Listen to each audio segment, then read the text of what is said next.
Hello, everybody, and welcome to another episode of RSBandB Updates Supplemental. I am Shane12088, and I'm here to provide some insight on something that came to me after a stray thought during last week's show. But before that, let me just tell you what RSBandB Updates Supplemental is. We're here to talk about something in RuneScape that might not necessarily be related to an RS update, but yet does deserve its couple minutes of fame. So, let's begin. This week's topic is Ashdale. Now, it might seem off the bat that Ashdale is something that an established player doesn't really have anything to worry about because it's the early in-game tutorial for new people who are just coming to this game that we play. So, it makes sense that players like us who have been around for many years really wouldn't put too much thought into what Ashdale is. But I think that's absolutely the wrong thing that we should be doing. We should be paying very close attention to Ashdale. First things first, Ashdale is not Tutorial Island. Nothing really comes close to what Tutorial Island used to be in terms of just offering an in-game experience that pretty much covered everything from skilling to combat to questing. There's been various tutorial methods throughout the years, from the first dungeon experience after Tutorial Island, the troll invasion in Taverley, and now Ashdale. None of them are in depth as Tutorial Island was, and Ashdale isn't either, but that's fine. Ashdale is enough to get a new player going before they get to Taverley and start their own adventure, which is arguably what a early game tutorial should be.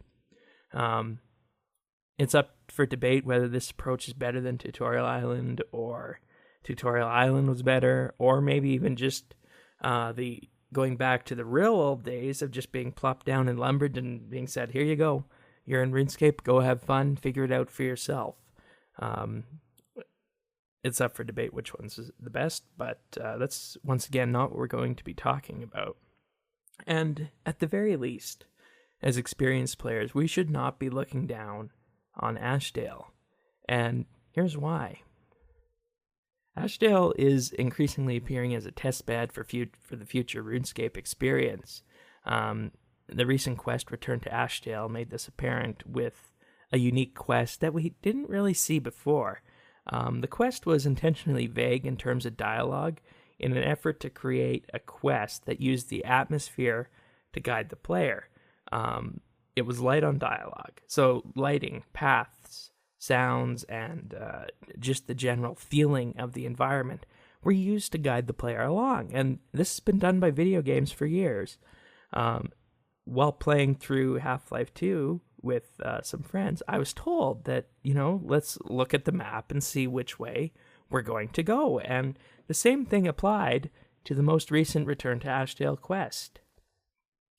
And this is something that got us thinking on the podcast, that this is something that we could ultimately see more of, as it allows Jagex to immerse the player more deeply in the content.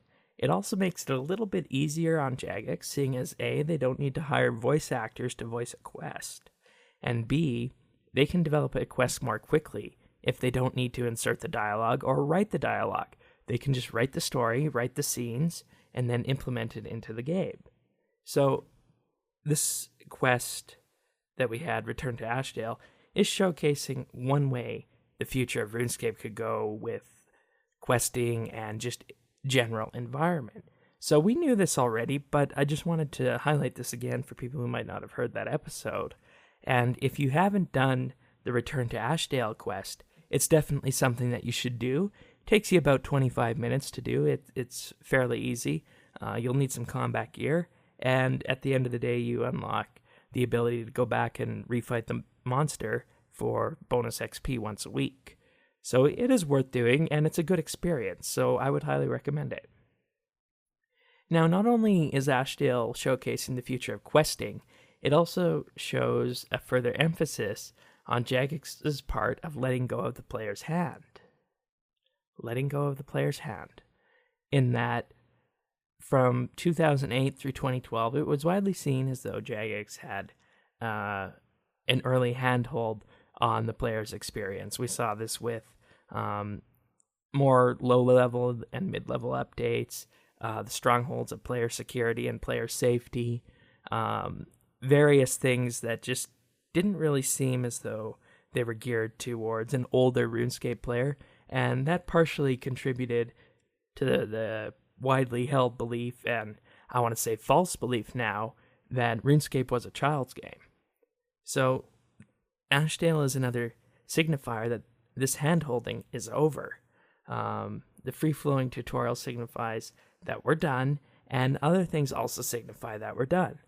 High-level combat updates, Virago, return of tradable rares. People can handle the fact that rares are now in-game, and you can get something that's rare, and you might be around to miss it, and that's just tough luck.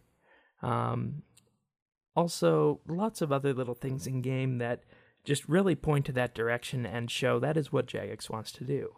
And Ashdale, the Ashdale tutorial, is Jagex's effort to do the same. Like I said, it's not as in-depth as Tutorial Island, but you're not being thrown to the wolves as if you were just put down in Lumbridge. So it's a more disconnected tutorial experience. It just gives you the basics of how RuneScape works. Now, some might be against it. It's interesting for us veteran players to look at this because I remember talking many times throughout the past 6 years on the podcast that, there's too much hand-holding. We need to just go back to a phase where the player is left to figure things out on their own and maybe struggle a bit. So I'm interested in to see where this new idea with the Ashdale tutorial and that whole idea behind it comes around. So the second thing that Ashdale is good for is graphics.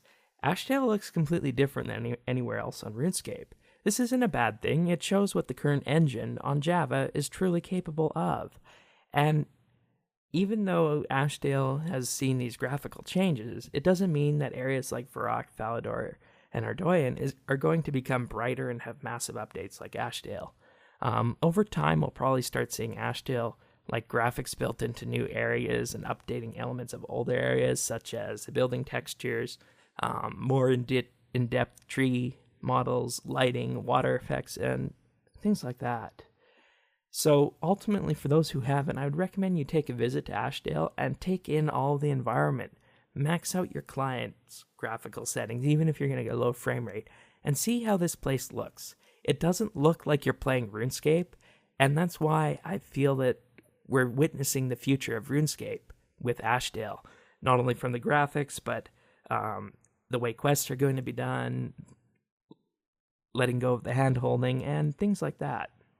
So it's definitely worth taking a cruise over to Ashdale, and just imagine how this is all going to look when this is combined with a finished HTML5 engine. We'll have the best-looking RuneScape area that's ever been created, and that's something that we should all be excited for. So Ashdale, combined with recent tech advancements, really does further my opinion that today is the best time to be playing RuneScape. Even though it may seem as though we all have some updates that are unfavorable to ourselves, there's no doubt that the game is headed in the right direction. This whole Ashdale update is pointing towards a great future for RuneScape and now being the best time to actually be playing RS. So that's the thoughts on Ashdale. Let us know what you think. Is this my idea in my head? Are we right in where this is going? I know we're right on the quest hand, but on the other two, maybe. I don't know. Let me know. So if you found this interesting, subscribe. Listen to the show that'll be out this Saturday. Can be found at update.rsbnb.com.